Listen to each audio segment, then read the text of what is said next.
What's up everyone, MK Tom Brady here, and in this video I want to talk about a public conversation that I had, so I'm not divulging anything private. This took place live on Slayer's stream a couple of days ago, and I'm not going to say the people's names just because I don't want this to turn into a witch hunt on anti-zoning zealots, as my good friend M2 Dave would say.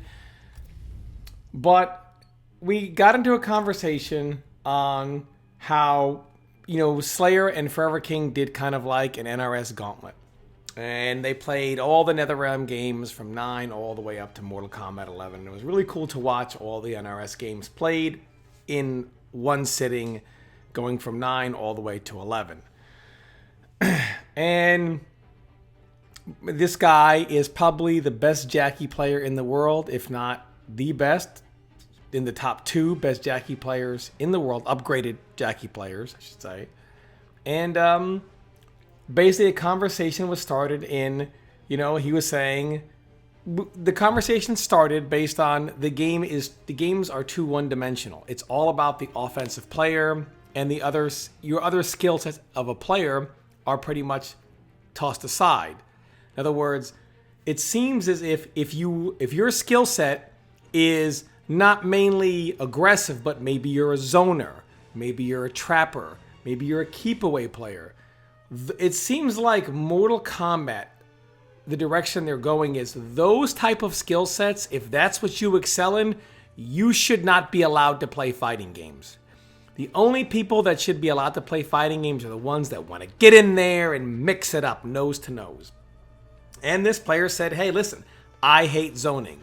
If I had my way, there would never even be a projectile in the game. I hate zoning. I don't want to deal with zoning. I'm tired of people that want to keep me away, that want to zone me, that, want to do something and trap me to where I can't be as aggressive as I want to be. That's just not fun. And a lot of people also chimed in that conversation and said, to be honest, that's actually not fun. I don't want to deal with that. But at the same time, for the other players who zone and want to keep away and trap, it's not fun for them to be nose to nose. So it seems like, the direction MK11 has gone, it's like, they've really listened to, this is what people want. Nose to nose, man to man, none of this runaway stuff.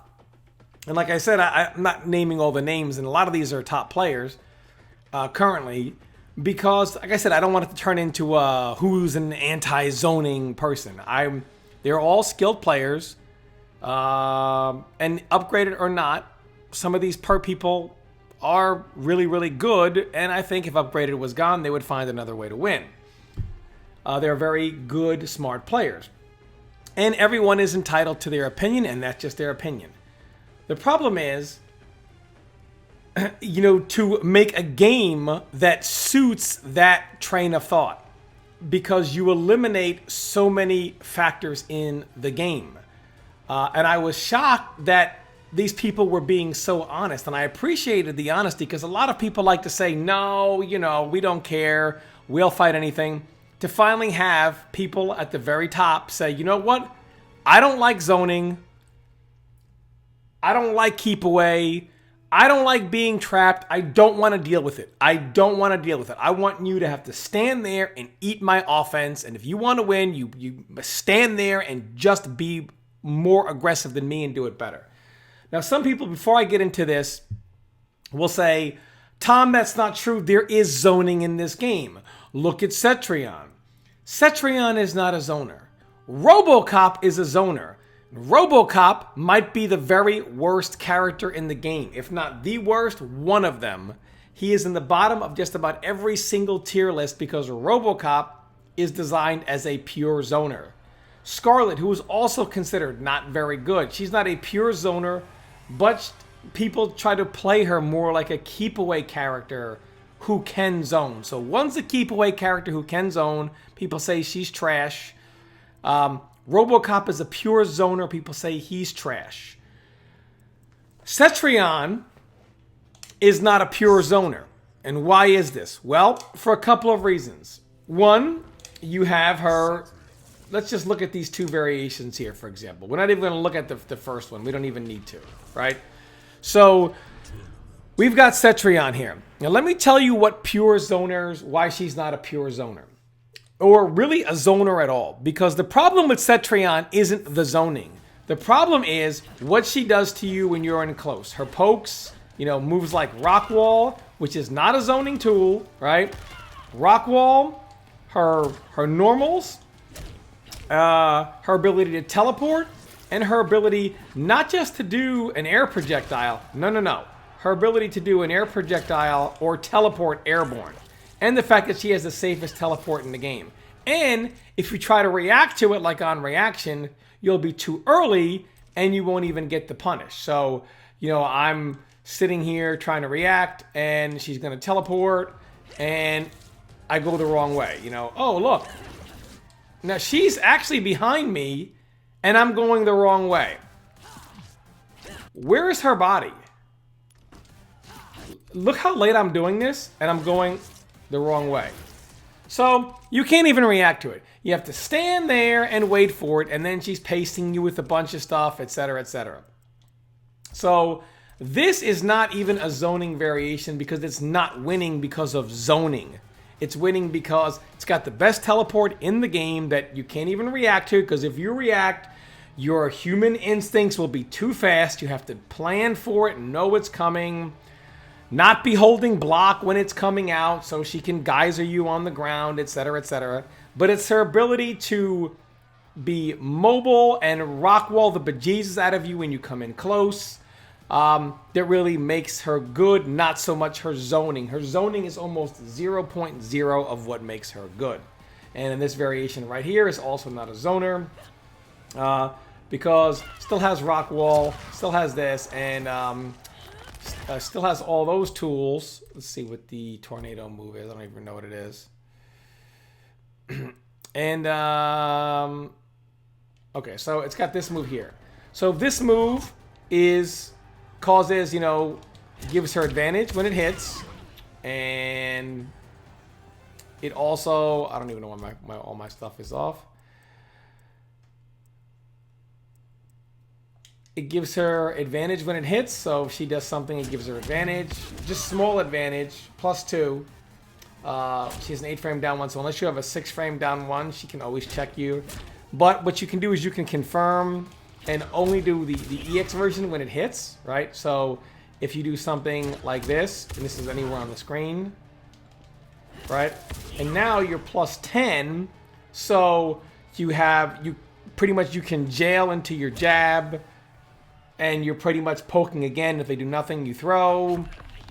So this type of a game plan is not what a zoner does, where you come in close and if you block it, you get pushed back. Oops. Block it, push back, safe on block. You get hit by it.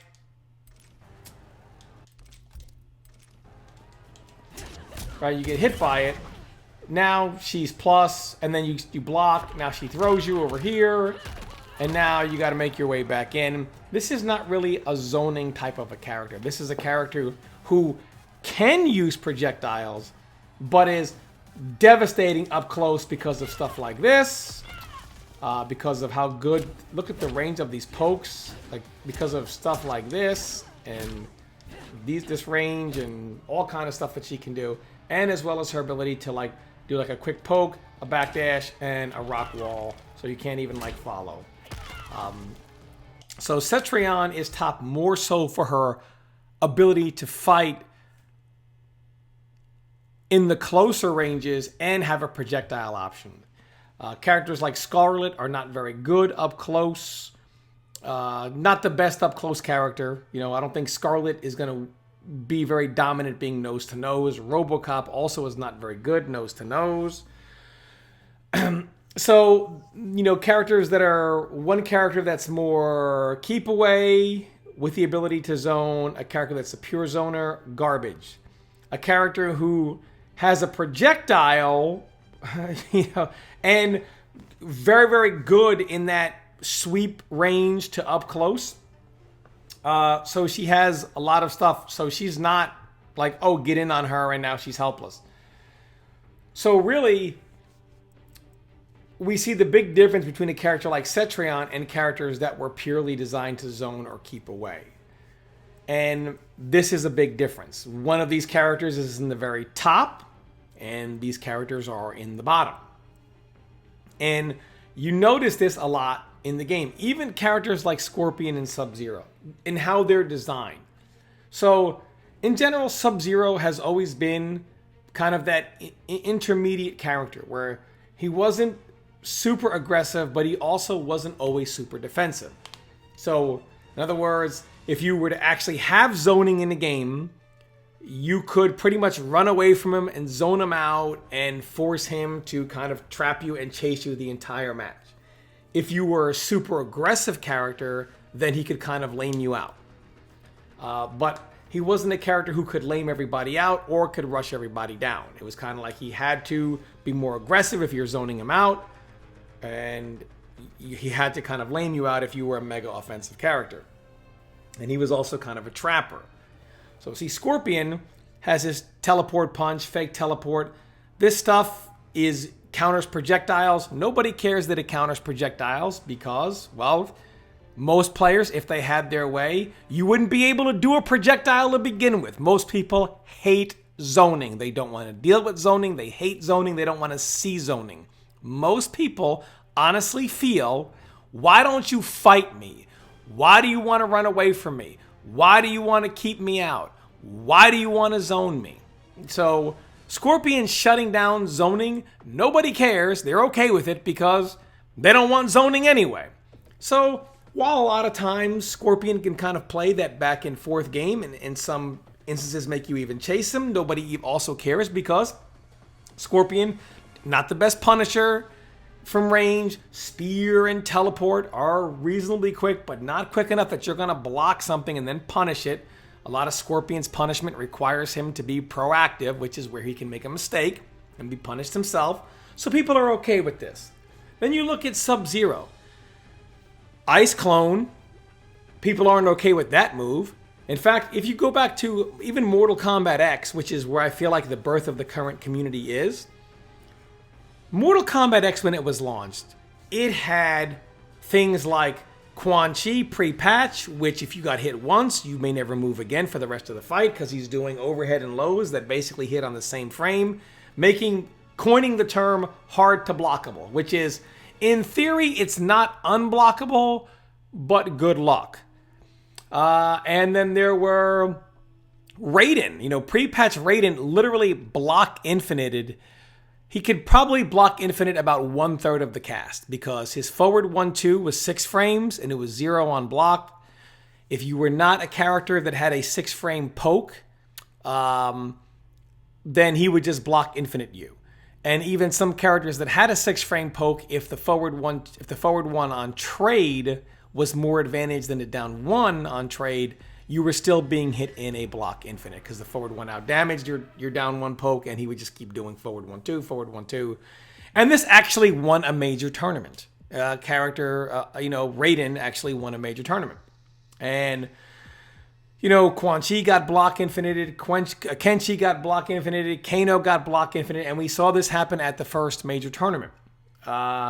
Yet, before the game was even launched, some people got their hands on the game 1 week prior to the game being launched. And with Katana's Infinite that was in the game, pre-patch Quan Chi, pre-patch Aaron Black was kind of dumb. Scorpion pre-patch, he could pretty much jail you into ridiculous pressure. You couldn't move, no armor, no nothing. You're pretty much jailed through multiple rotations. Liu Kang had a handful of block infinites. Raiden had a block infinite. All these things, none of that was complained about. Nope. The week before launch, the only thing that was cried about on Twitter was Sub-Zero's Ice Clone. To the point that within the first week of the game, the move was nerfed. Not block infinites, not even infinites. Nope. The Ice Clone. So, people obviously don't like the move. And okay, I can understand it. And in a game like this, I don't believe the Ice Clone even has a purpose. But let's look at his other moves. He has a Ground Puddle. Ground Puddle is in this game. It's a custom move. It's not as good as any of the custom moves that were given to a character like upgraded Jackie. Be that as it may, you really can't get out of it outside of up 3, and if you don't have any bar, you can't get out of it at all, and then it restands you for a mix-up. Okay, I understand that. Even though the combo that gives you the restand isn't devastating damage, you're only losing about 20%. The fact that you're losing, 20% and then you're forced to stand up and take a mix-up, people are not okay with that. Okay, I got it. And a lot of this is because of Sub-Zero having a mix-up. They could have given him Ice Shower. But again, people don't like to be trapped or lamed out. Ice Shower is not a clone, it's not a Ground Puddle, but it's a setup type of move. So say you're a Geras player and you want to do the Sand Traps, and let's say he does Ice Shower behind him and Sand Trap hits Sub-Zero and Geras appears behind him and he gets frozen by the Ice Shower. That's not okay. Say he knocks somebody down, right? And does something like ends a string early and cancels into Ice Shower and goes to be aggressive. You want to wake up with up 3 or up 2, whatever it is, and you get frozen. Even if the up 3 hits Sub-Zero, you get frozen by the Ice Shower. That's not okay. If he did the same thing and you tried to roll forward, only he read that and canceled the string into Ice Shower behind, and you get knocked down and roll forward, and Ice Shower lands on top of you, that's not okay. Even if you were right next to him and he does an Ice Shower behind him, and you jump over him to avoid it thinking it's on top of him, and you get frozen, that's still not okay, right? Anything, whether it's a clone or a ground freeze or an Ice Shower, anything they do that will make you think twice about moving, even if it's not a clone, even if it was an Ice Shower, people are not okay with that. They don't want to be trapped. They don't want to be lamed out. Nothing. Even if it's something that the system would allow for, they don't care. They don't want it, right? So they made Sub-Zero a 50-50 character, and of course the community is not happy with that either. No, he shouldn't be a mixed character. So Sub-Zero shouldn't be a mixed character, but he also shouldn't be able to lame you out or trap you or set you up, right? So they should just remove him from the game. So for one, people hate zoning. They want offense, but not 50-50s. And they don't want an in-between character. So hate zoning, in-between characters can exist, like that kind of keep away traps characters that can kind of play, kind of like a weird in-between kind of style. That's not acceptable, nothing. You have to be an up-close character without a 50-50, right? That's all people want, right? They want offense versus offense with no 50-50s, but just nonstop pressure where nobody can get away from anybody. And this is what was gathered from that conversation. And this is why we have the game we have now. And we kind of noticed that in some legacy moves like a Sub-Zero. And we noticed that in characters who are zoners or keep away characters versus a character who technically has some zoning tools, but it's not the zoning that makes them top. It's the ability to teleport with that kind of degree of safety and kind of weird in how long it takes you to turn around. And Rock Wall, which is the up-close move. Rock Wall is kind of, I think a lot of people point to that as kind of like one of the most devastating moves in the game as far as how the character's played.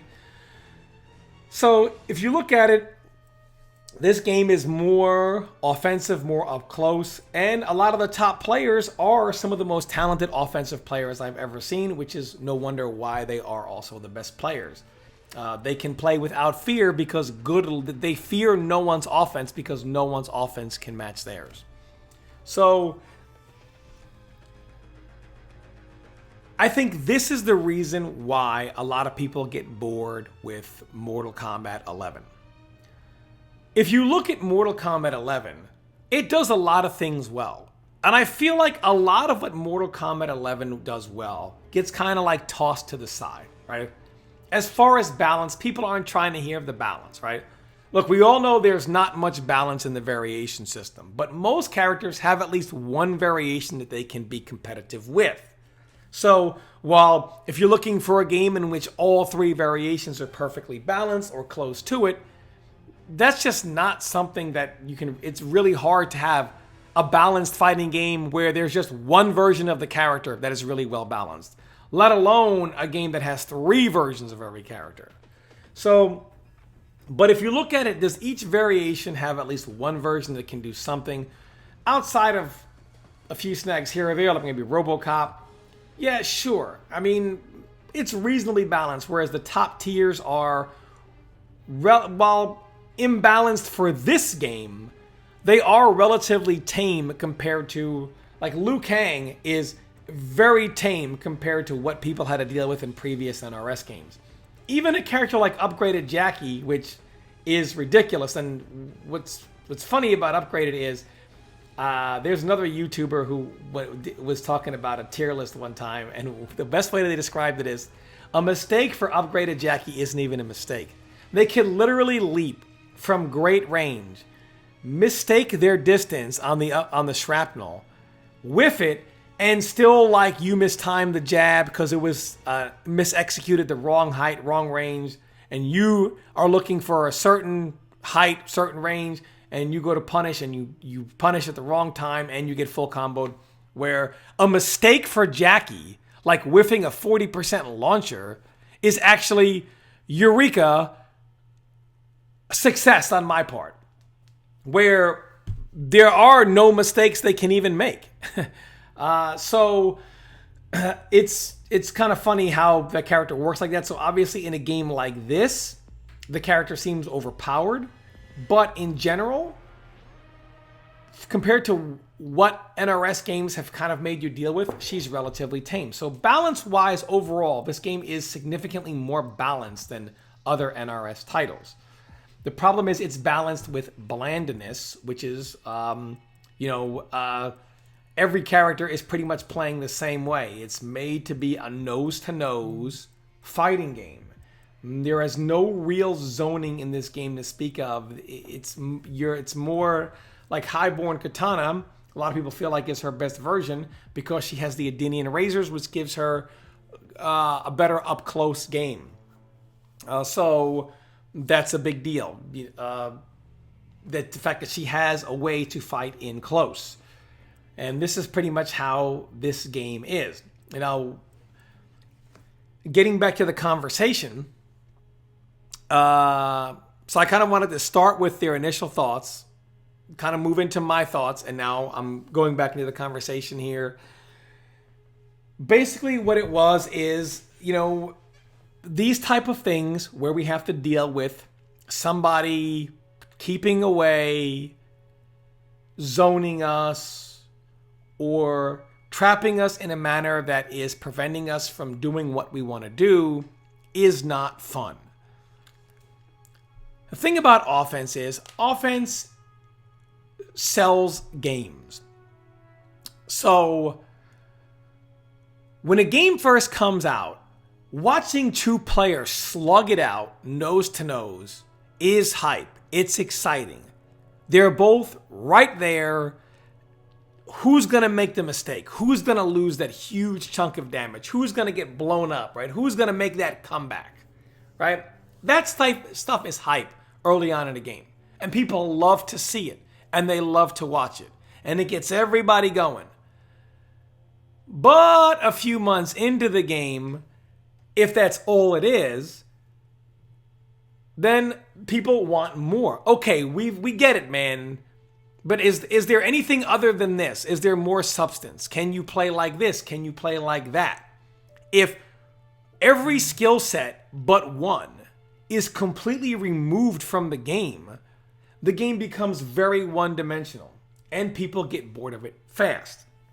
So all the things Mortal Kombat 11 does well, with the balance, with first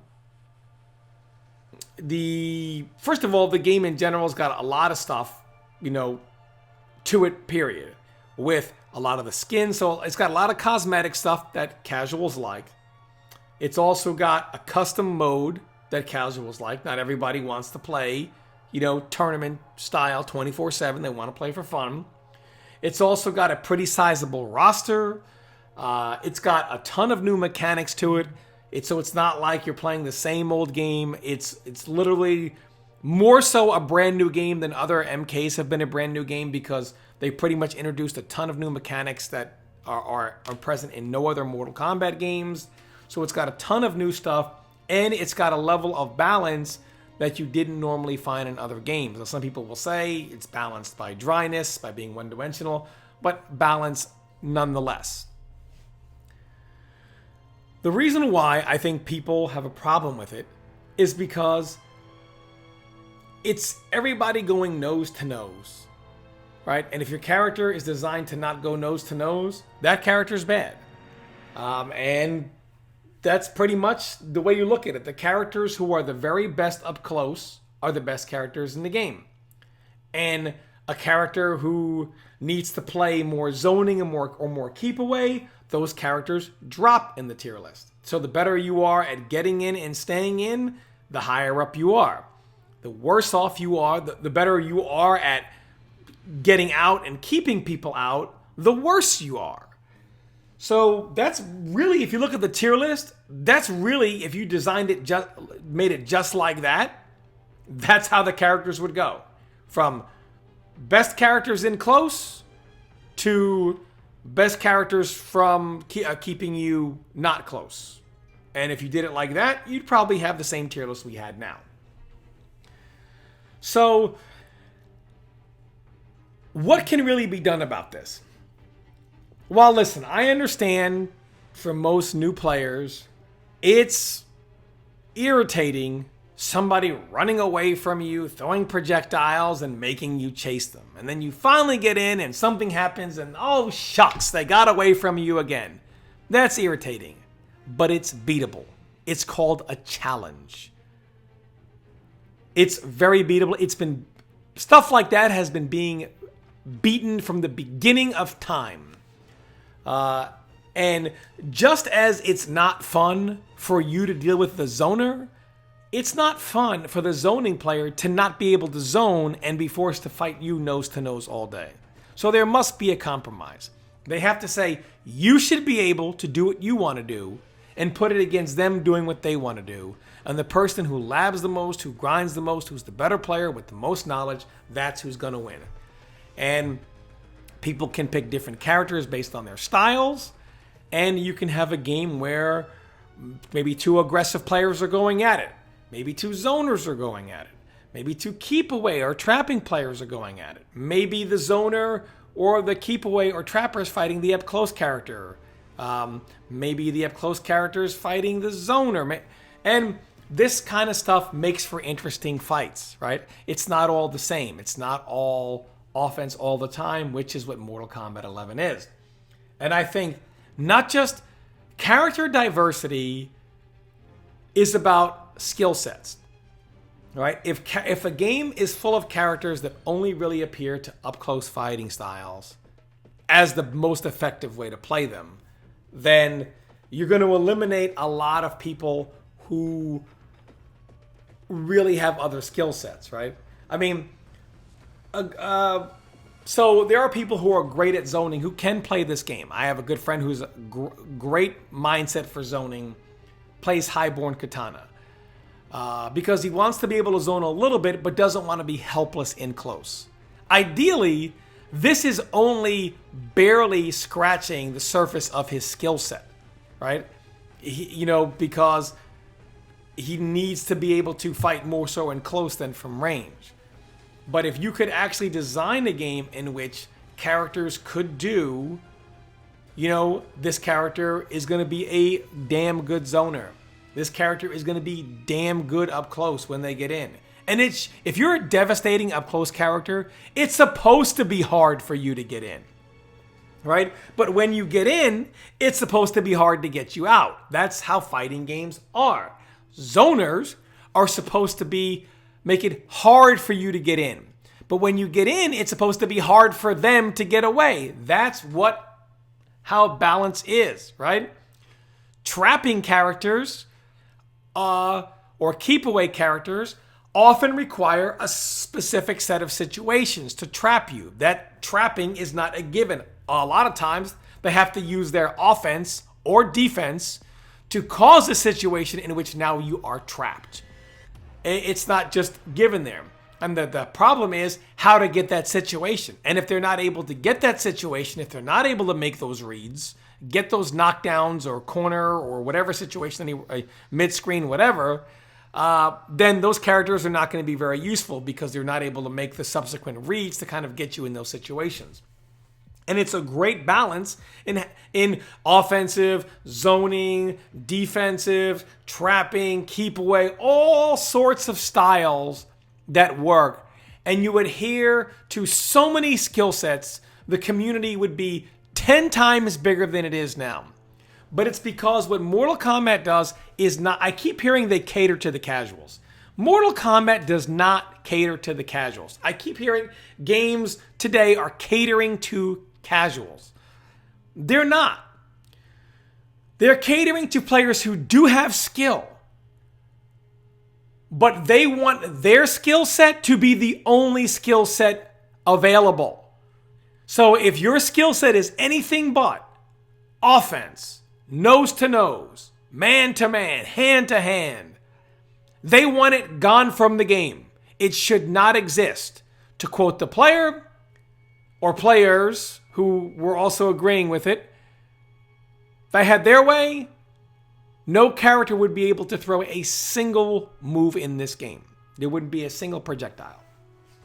And not all, but I feel like most players today feel that way. So the games, or a game like this, I should say, is not catering to the casual audience.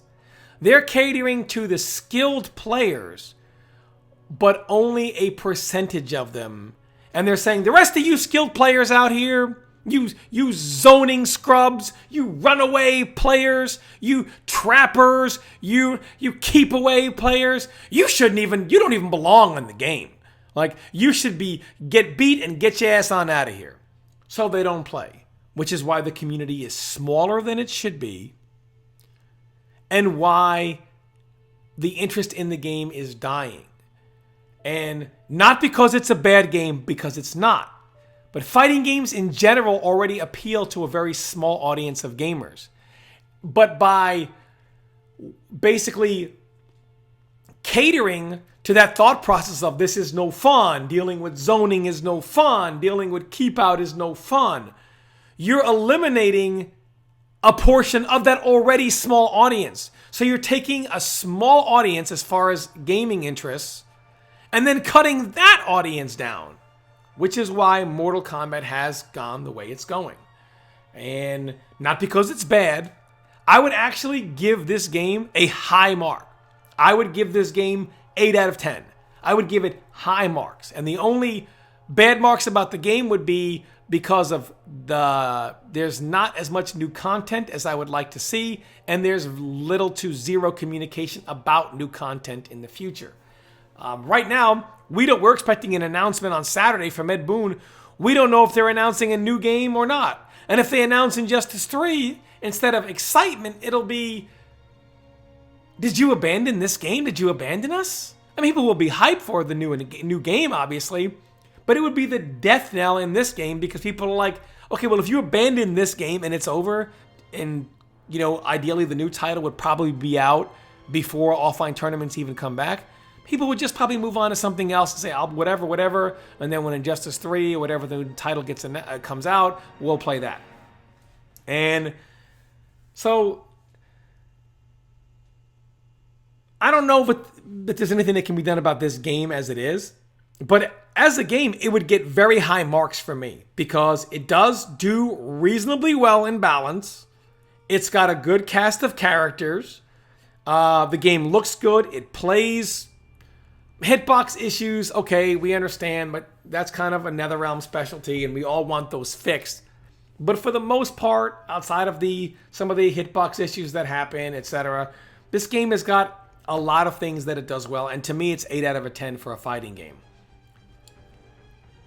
However, the reason why it's dwindling down is because of what it does not give you. It only adheres to one specific style. And even those people get bored because while it's great, You want to be nose to nose, get in there and fight. It's boring. It's like playing an eternal mirror match. All right? And characters who are not as good at that, you're like, well, you're designed to be a zoner, but the zoning really isn't very good. So you're in hell and misery. If you're designed to be a keep away character, you're also in hell and in misery. Meanwhile, everyone else is like, yeah, cool, our characters do cool stuff and they get in there, whatever. But it's like, even if we're not playing a mirror match, we're playing a mirror match because they got to get in and do whatever. And it's the same thing every day. Got to get on him and stay on him. What do you do in this match? Get on him and stay on him. What do you do in this match? Get on him and stay on him. And that, ladies and gentlemen, is the problem.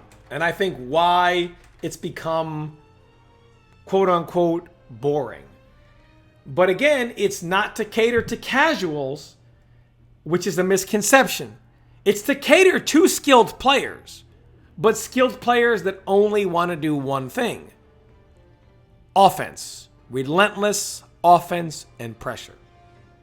And I think that's where the game has failed.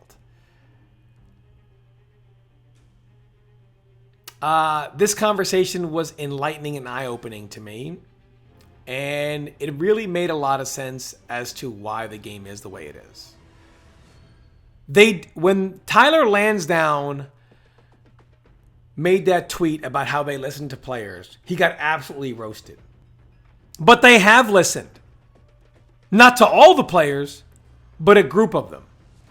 And they've taken those complaints under consideration, and that's why we have what we have. So thanks for watching, everyone. I hope you enjoyed this video, and Ed Boon's going to make an announcement tomorrow. Hopefully it's something great, and I will talk about it. I want to thank you guys for all your support. You guys have been great supporting my YouTube channel. I really appreciate all the support that I get, and you guys could be listening to anything, could be watching anything. And for you guys to take the time throughout your day to watch my videos, it really means a lot, considering you could be watching anything, but you chose to watch me. So it really means a lot. And I don't know if we're getting a new patch or how long it will be, if we'll get new content at all. But I've been playing, so I went back and revisited like a game that I hadn't played in a while, Wilson, which received 1,000 patches. And I'm going to do a final review of that game just because there's nothing else to do right now. And because some of my friends were asking about it because they're like, hey, we're in the middle of a pandemic. We're kind of bored. Should we check this game out? So I went back to it to see how it is, and I'm going to actually do a review of it. It's not something I'm going to be doing all the time on this channel, but I'm going to be doing one and only one Wilson video as a review of the now final version of this, I guess, before their expansion that they're making. And that's about it. So thanks everyone for watching. I really appreciate it, and I'll see you next time.